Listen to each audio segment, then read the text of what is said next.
I've spent the last 20 years analyzing the global restaurant business from the inside out. I've studied the consumer habits and actions that feed this business every day. Innovation is found in places where few might look. It's where the real heartbeat of the restaurant business lies. Sometimes it's beneath the known Michelin stars or the glitz and the glamour of the posh addresses of the best restaurant districts in the business. I'm Paul Barron, and this is my show. And I'm in search of amazing food, stellar service, and that unforgettable experience. Welcome to Table 42.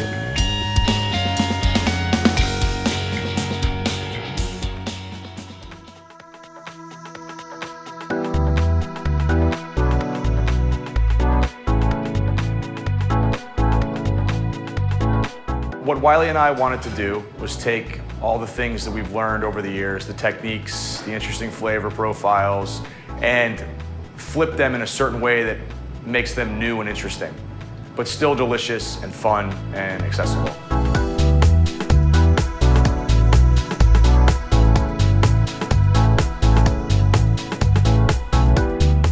All right, so here we are in New York City at a brand new restaurant called Alder, and you guys are kind of part of even a bigger group with WD-50 and the influence that they've brought to the New York dining scene.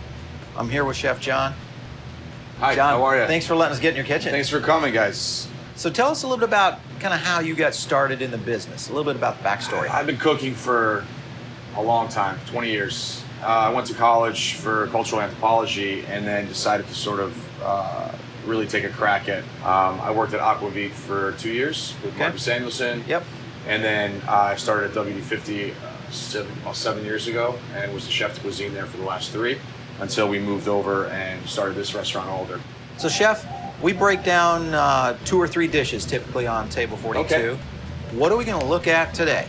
Well, we have a few dishes for you. Like I said, like I was talking to you earlier, Paul, we take things that are very familiar and kind of flip it on its head here. Right. So the first dish that we have is a cured mackerel dish, Spanish mackerel. It's an oily fish. Right. It's cured with the spices of massaman curry.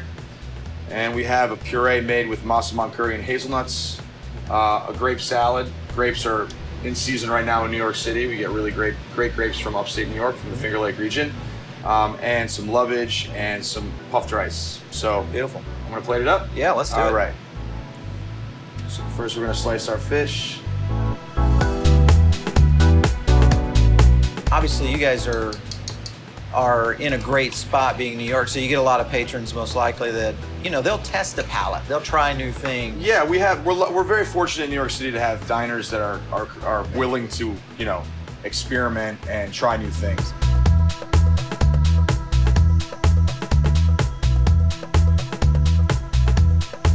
We like to encourage cooks to sort of add to the creative process here instead of just sort of stifling them. It's unique. It's something that Wylie Dufresne has, it's sort of his legacy, and we like to carry it on here at Alder. So we're gonna do a bratwurst dish now. All right. It's a house-made bratwurst. We make it here. So, like I said, we've taken basically the elements of a familiar sausage dish and kind of spun it around. So it being fall as well, like turnips are in season, so are apples, beautiful, fennel. These are things that are, you know, I think associated most often with fall flavors. We're not making straight up Austrian food, or we're not making straight up German food or Italian food. We're trying to, you know, kind of mess around with lots of different food cultures and kind of mash them together. From a chef's perspective, from a cook's perspective, you know, it's nice to challenge yourself a little bit and see what works, you know? And you kind of talked a little bit about how your menu value is kind of interesting. You guys are going after, even though it is a fine dine feel, you've kind of relaxed it just a little bit. It is. It's kind of, we joke a little bit. We're like fine dining chefs making casual food. You know, there's only a few components to a plate. It's not like 15 or, you know. Sure. It's still, and at the end of the day, it's still gonna be hopefully delicious. So what we have here is sort of a take on a traditional brat dish. We've replaced some of the things. We have a house-made bratwurst with turnip mash, Right. Pickled fennel, and an apple ginger mustard. So the side step here is mashed potatoes have become turnip mash, sauerkraut has become pickled fennel. Right. The mustard has taken on sort of like a deeper flavor with the addition of apples and ginger, and then it's garnished with chervil. A lot of great fall flavors right here. Fall too. flavors, Yeah. exactly. I love it.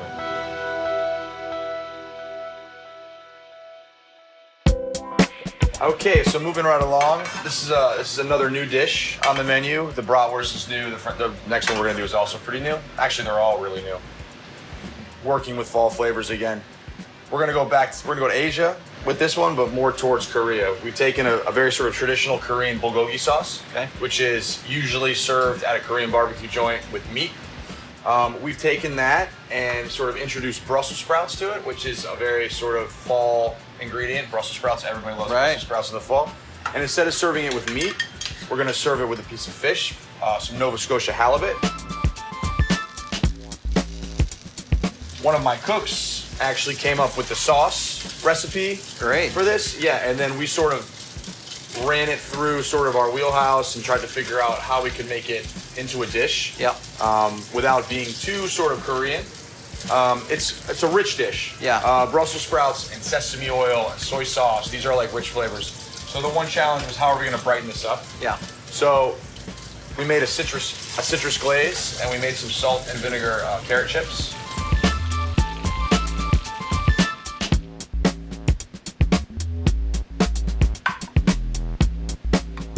So this is basically. That's an interesting flavor you're using there. Yeah, it is. It's actually this dish is actually gluten free. Yeah. We took the soy out and used tamari instead. Right.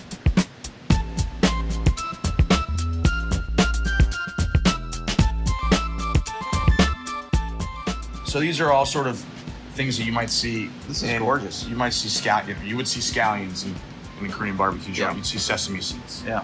You may not see carrot chips, but That's the. I think that's the crunch factor, yeah, right? it is. It is. Wylie and myself are sort of texture nuts. Wylie even more so than me.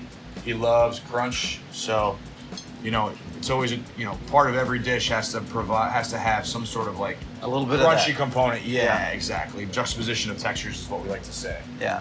Hey, that's part of the whole dining experience, though, is those texture flows throughout a dish. So there you go. Really setting it up. So nice plate. Beautiful.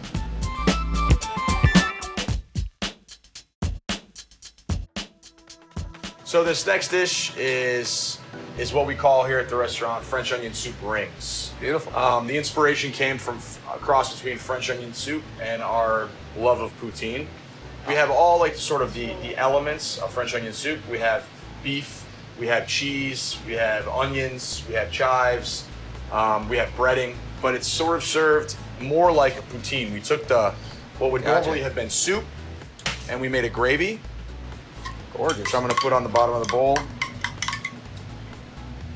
So let's talk about the batter.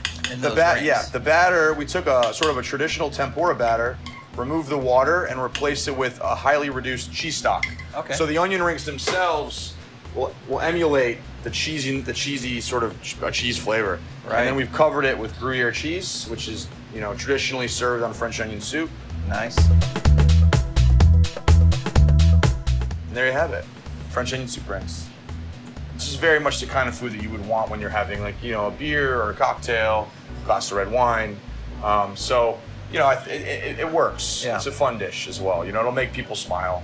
Chef, this has been a blast learning a Yeah. little bit more about what you guys are doing in the back of the house right here at Alder. This is pretty amazing food. We have got to check out the front of Cool. this restaurant. Thanks for coming, man. Yeah. All right.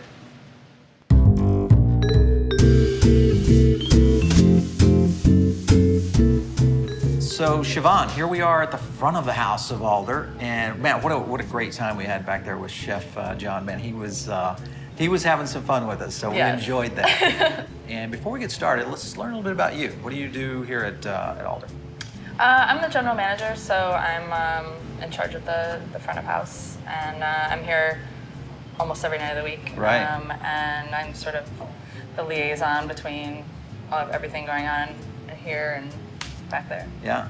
And you've been here really from the start, right? Yep. Yeah, so you've got to see a new restaurant kind of be birthed into the New York dining scene. So that's got to be fun and exciting. It was a really exciting experience and really unique, very long and hard at times, but it was really fun working with everybody. And we still pretty much everyone who went through the whole opening process we're all still here. And you guys kind of have a unique look here.